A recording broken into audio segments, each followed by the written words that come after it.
श्री राम जानकी बैठे हैं मेरे सीने में। श्री राम जानकी बैठे हैं मेरे सीने में। देख लो मेरे दिल के नगीने में, देख लो मेरे दिल के नगीने में। श्री राम।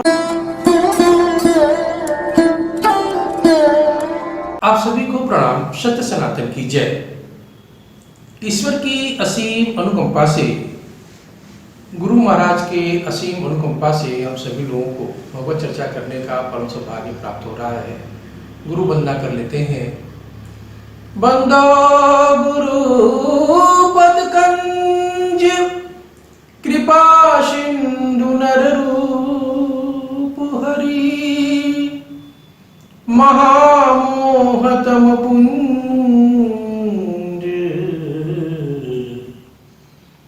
जासु बचन निकर। आज हम सभी लोग सुंदर कांड के उस आध्यात्मिक पहलू का रसास्वादन करेंगे जिसमें कि हम देखेंगे कि जब अशोक वाटिका में माता सीता से हनुमान जी की मुलाकात होती है तो वहाँ पे क्या क्या समस्याएं आती हैं, किस तरह की वार्ता होती है, उसको हम लोग सुनते हैं, समझते हैं। ये कथा इस प्रकार से शुरू होती है। गोस्वामी तुलसीदास जी महाराज कहते हैं, अब ही माँ तुम्हें जाऊं लवाई, प्रभु आयसु नहीं राम दुहाई। कछुक दिवस जननी धरु धीरा, कपिन सहित आई है रघुवीरा। देखिए, आप सभी जानते हैं कि बचपन में हनुमान जी सूर्य भगवान को भी मिलने के लिए तैयार हो गए थे। अब उनके पास इतना बल था और वहीं पे प्रभु राम इस बात को जानते, श्री राम प्रभु जानते थे कि यदि मैं इसको नहीं रोकूंगा तो ये रावण को ही मार उड़ करके अकेला लेके चला आएगा।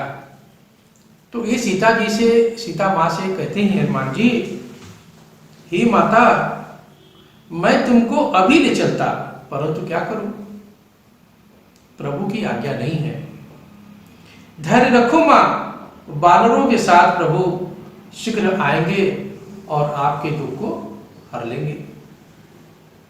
अब सीता जी पूछती हैं, अब उनको एक संशय होता है कि ये जो हनुमान जी तो बानर है, अब वो बानर के पास कहाँ बुद्धि विवेक होता है, वो तो जो करते हैं उसको आप उल्टा पुल्टा करने लगते हैं।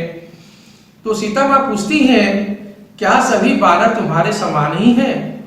यहाँ तो राक्षस बड़े बलवान और योद्धा हैं, मेरे मन में संदेह है। हनुमान जी ने तुरंत, अब हनुमान जी के सामने ये हो गया कि भाई अब उनको अपना रूप भी दिखाना था, जिससे कि माँ के मन में जो संशय है कि मैं इस कार्य को कर सकता हूँ कि नहीं कर सकता हूँ वो दूर हो जाए। अब हनुमान जी इतने पर्वताकार हो गए, बड़े हो गए कि और उनका ऐसा भयंकर रूप हो गया और कि जैसे लगता था कि वो पूरे संसार को ही निगल जाएंगे। तब सीता माँ को संतोष होता है। हनुमान जी समझ जाते हैं कि माँ को संतोष हो गया तो फिर अपने असली रूप में, छोटे रूप में फिर से आ जाती हैं। हनुमान जी की भक्ति और प्रताप और बल से युक्त वाणी सुनते ही सीता जी उन्हें भर भर के आशीर्वाद देने लगती हैं। कहती हैं, हे पुत्र, तुम अजर अमर और गुणों के समुद्र हो जाओ तथा तुम पर प्रभु की कृपा सदैव बनी रहे। हनुमान जी कहते हैं, हे माता, अब मैं कृतार्थ हो गया, क्योंकि आपका आशीर्वाद कभी निष्फल नहीं होता। तुलसीदास जी महाराज आगे बताते हैं, सुनहु मातु मोहि अतिशय भूखा, लाग देखि सुंदर फल रूखा, सुनु सुत करई विपिन रखवारी, परम सुभट रजनी चरभारी। हनुमान जी कहते हैं कि हे माँ, बहुत समय हो गया है, भूख से मैं बेहाल हूं, मैं क्या करूं। सीता माँ कहती हैं कि पुत्र देख, यहाँ पे बड़े बड़े बलशाली या बड़े ही अधमी राक्षस हैं जो मार करके खा जाते हैं, तो बड़े सावधानी पूर्वक ही तो तुम फल खाना। तो माँ होती हैं। तो अब इधर हनुमान जी कहते हैं कि माँ मुझे, अब उनको तो क्रोध चढ़ रहा था कि रावण ने जो चंद्रहास खड्ग को लेकर के माँ को समय दिया था, डरवाया था, हनुमान जी का तो क्रोध भी शांत हुआ नहीं था। उनको तो एक मौका चाह रहा था। अब वो कहते हैं, माँ तू चिंता मत करो, मुझे इन राक्षसों का डर नहीं है, बस आप तो खाली आज्ञा दीजिए हमको। और सीता जी अब कहते हैं तो मानेगा नहीं, तो कहते अच्छा ठीक है, जा भैया तू फल फूल अपना खा ले। अब बाग में पहुंचते हैं। अब क्रोध तो देखिए क्रोध ही है, अब शांत तो उनका है नहीं मन, है ना। कहते हैं कि जब आज मौका मिल गया है, मैं सबको समझाता हूँ। एक फल खाते थे, एक पेड़ भी उजाड़ देते थे, और जहां जिसको देखा उसको पेड़ ही उखाड़ करके मारना शुरू कर देते थे। अब जो भी सामने पड़ जाए उनके, और जहां देखते थे कि राक्षस जो है पहरे पे बैठे हुए हैं वाटिका में, उसी पेड़ पर वो चढ़ते थे जानबूझ करके, और चढ़ करके फल भी गिराते थे। और जब उनको रोकने की सब कोशिश करते थे, बड़ी मार मारते थे। कुछ को तो ऐसा मार दिया कि वो जो है बेचारे मरी गए। अब उन्होंने पूरी अशोक वाटिका ही उजाड़ डाली। कुछ रखवाले रक्षकों को मार डाला, और कुछ रावण के पास जाकर के वो अब मारे डर के राक्षस जो है अब रावण के पास पहुंच जाते हैं। कहते हैं, हे नाथ, हे स्वामी, हे राक्षस राज रावण, हम लोग की रक्षा कीजिए। एक बड़ा बंदर आया है जिसने अशोक वाटिका को ही उजाड़ दिया है, फलों को खाकर वृक्षों को उखाड़ दिया है, कितनों को तो जान से ही मार डाला है। यह सुनकर रावण जो है क्या करता है कि ढेर सारे जो बड़े बड़े योद्धा थे राक्षसों को भेजता है। अब हनुमान जी उनको देख करके तो कहते हैं, ठीक आजा। आप बड़ा रूप ले करके वो गरजना शुरू करते हैं, गरज करके, और सबको किसी को नहीं छोड़ते, सबको मार डालते हैं। कुछ बेचारे जो बच जाते वो उसमें अधमरे से रद्द हो जाते हैं। फिर अब रावण का एक पुत्र है महाबलशाली अक्षय कुमार। अब अक्षय कुमार को रावण जब भेजते हैं, तो अब हनुमान जी उसको देखते कहते हैं, आजा, अब तू भी आजा। वो उसको देख के ही कहते हैं, अब आज तो थोड़ा सा मौका मिल गया। अब वृक्ष उठाते हैं और एक वृक्ष से उसको ऐसा मारते हैं कि बेचारा वहीं पे वो उसका अंत हो जाता है। कछु मारसी कछु मर्दसी, कछु मूलियसी धरि दूरी, कछु पुनि जाय पुकारे, प्रभु मरकट बल भूरी। आप लोग समझ रहे हैं कि हनुमान जी तो अब वो सिर्फ यही चाह रहे हैं कि किस तरह से रावण का हम तहस नहस कर दे। प्रभु की आज्ञा नहीं है, नहीं तो माँ सीता को भी हम ले जाते। कुछ को उन्होंने मारा, कुछ को मिट्टी में मिला दिया। अब कुछ बेचारे जान अपना गवा देते हैं, सबकी हालत वो जो है वो तहस नहस कर देते हैं। अब इधर रावण के कान में आवाज आती है कि उनका पुत्र अक्षय कुमार तो मर गया। अब रावण को बहुत क्रोध आता है और फिर अपने पुत्र मेघनाद को भेजता है। वो कहता है, ये पुत्र उसको मारना मत। मेघनाद कितना बलवान योद्धा था, उससे सभी देवता डरते थे। उसका नाम ही ऐसा था कि उसको जीतना बड़ा मुश्किल था। तो जब मेघनाद उनके पास जाता है तो कई बार लड़ाई होती है आपस में। हनुमान जी एक वृक्ष उखाड़ के उसको भी ऐसा मारते हैं कि वो भी बेचारा बेहोश हो जाता है एक पल के लिए। अब मेघनाद समझ जाता है कि यदि हम नहीं संभलते हैं तो हनुमान जी तो हमको भी मार डालेंगे अक्षय कुमार की तरह। तो वो क्या करता है कि ब्रह्मास्त्र चलाता है, और जब ब्रह्मास्त्र साध लेता है तो हनुमान जी तो भाई स्वयं शंकर है, शंकर सुमन केसरी नंदन, तेज प्रताप महाजगवंदन। अब देखिए एक रहस्य यहाँ पर यह है कि वो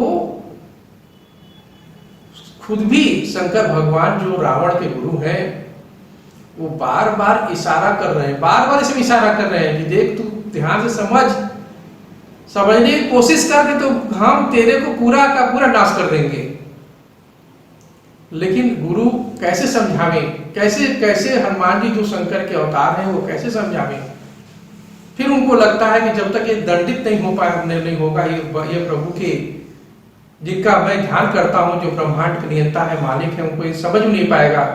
तो अब यहाँ पे वो दंड देने के मूड में आ जाते हैं। एक वृक्ष उखाड़ करके मारते हैं जब मेघनाद को, और मेघनाद मूर्छित हो गिर पड़ता है तो समझ जाता है कि मेरी जान नहीं बचती है, तो ब्रह्मास्त्र निकाल करके साध लेता है। अब देखिए हर बात की एक मर्यादा है। ब्रह्मास्त्र निकाल लेता है तो हनुमान जी वहीं पर रुक जाते हैं। और तुलसीदास जी महाराज कहते हैं, ब्रह्मास्त्र तहि साधा कपि मन किन विचार, जो न ब्रह्म शर्मानो महिमा मिटई अपार। अब देखिए जो ब्रह्मास्त्र था उसकी एक ऐसी मर्यादा थी कि जब चल गया तो उसको विनाश करना ही करना है। हनुमान जी उसको रोक सकते थे, लेकिन हनुमान जी को तुरंत प्रभु का आदेश ध्यान में आ जाता है कि हनुमान सब करना, लेकिन आज्ञा में ही रहना, आज्ञा से इधर उधर तुमको नहीं होना है। और वो रुक जाते हैं हनुमान जी, उस ब्रह्मास्त्र को अपने पर झेल लेते हैं, नागपाश में बच जाते हैं। अब बच जाते हैं तब मेघनाद उनको क्या करता है, हनुमान जी अब बच जाते हैं तो ब्रह्मास्त्र है वो भी मूर्छित होने लगते हैं, गिरते पड़ने लगते हैं। लेकिन उस समय गिरते गिरते भी वो जो मेघनाद के साथ राक्षस और उनकी सेना थी उनका भी संहार कर दिया। अब किसी तरह से मेघनाद उनको नाग पास में बांध करके, अब हनुमान जी तो भाई दास थे प्रभु के, वो उनकी आज्ञा के बंधन में थे, और उस ब्रह्मास्त्र की महिमा को अपने ऊपर धारण करके वो बधे हुए रावण के दरबार में जब पहुंचाए जाते हैं, तुलसीदास जी महाराज कहते हैं, जासु नाम जपि सुनहु भवानी, भव बंधन काटई नर ज्ञानी, तास दूत की बंध तरुआवा, प्रभु कारज लगी कपहि बधावा। देखिए कितना सुंदर बात यहाँ पर आती है कि शंकर भगवान पार्वती जी से कहते हैं कि भवानी सुनो, जिसके नाम जपने से उसको वो जीवन मरण के बंधन से मुक्त हो जाता है, और ऐसा दूत, प्रभु का दूत हनुमान जी जो 24 घंटे भगवान के भजन में रमण रहते हैं, वो उनकी मर्यादा को ध्यान में रख करके प्रभु के कार्य को करने के लिए अपने को नागपाश पे बांध देता है।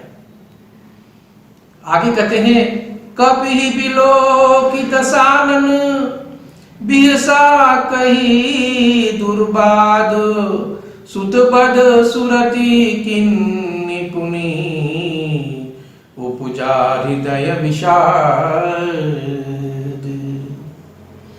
अब हनुमान जी बधे हुए दरबार में आते हैं रावण के, तो रावण उनकी तरफ देखकर हंसता है और उल्टे पुल्टे जो भी वचन समझ में आता बोलता है। परंतु जब उनको याद आता है कि यही वानर है जो बहुत बलशाली है, राक्षस को हमारे अक्षय कुमार पुत्र को मार दिया है, तो उसके हृदय में संताप हो जाता है। और देखिए यहाँ भी हनुमान जी बार बार समझाने प्रयास कर रहे हैं, उसको इशारा कर रहे हैं, समझ नहीं पाता है। आगे की कथा क्या हो रही है हम आपको अगले एपिसोड में समझाएंगे, बताएंगे। एक छोटा सा भजन। श्री राम जानकी बैठे हैं मेरे सीने में, श्री राम जानकी बैठे हैं मेरे सीने में, देख लो मेरे दिल के नगीने में, देख लो मेरे दिल के नगीने में, श्री राम जानकी बैठे हैं मेरे सीने में, श्री राम। मुझको कीर्ति ना वैभव ना यश चाहिए, राम के नाम का मुझको रस चाहिए, सुख मिले ऐसे रस को पीने में, सुख मिले ऐसे रस को पीने में, श्री राम जानकी बैठे हैं मेरे सीने